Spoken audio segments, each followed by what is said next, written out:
Welcome back, okay? All right, thank you. As you know, my dad, Tricia Summers, is running for Congress in the 1st District, and he's been deployed on active duty as a member of the U.S. Navy Reserves, and he's currently serving our country in Baghdad, Iraq right now.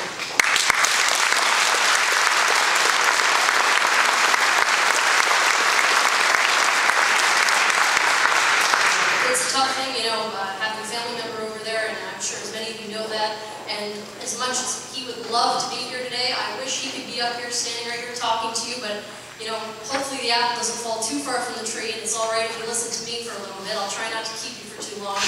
But hopefully I can talk to you a little bit about my dad and why I know that he is the best candidate for the 1st District, for U.S. Congress, and he is the guy who's going to win in November if he gets the nomination in June.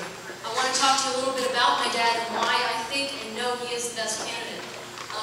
My dad first ran for Maine State Senate when I was turning 6 years old, so I like to think that I've been with him every step of the way. Ever since he first ran, I've been running with him, and that's absolutely the truth. He has a wonderful history of public service to the state of Maine, and absolute dedication to the state of Maine.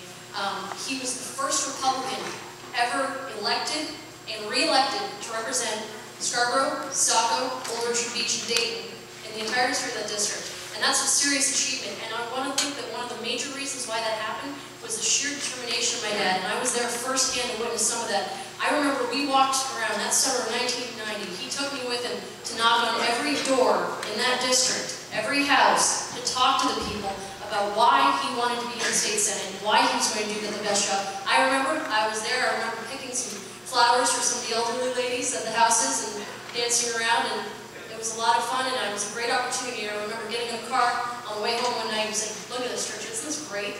Isn't this great? Isn't this a great opportunity?" And I absolutely echoed it. I mean, it's one thing to grow up. I grew up in Maine. I grew up in Scarborough. I went to Scarborough High School, graduated from Scarborough High School, born in Bangor. I've been here my whole life, but you know, the big thing is that I got to see a side I think that a lot of kids don't get to see at an early age, to understand how the electoral process works. So I really thank my dad for that. It was a really important part of me growing up.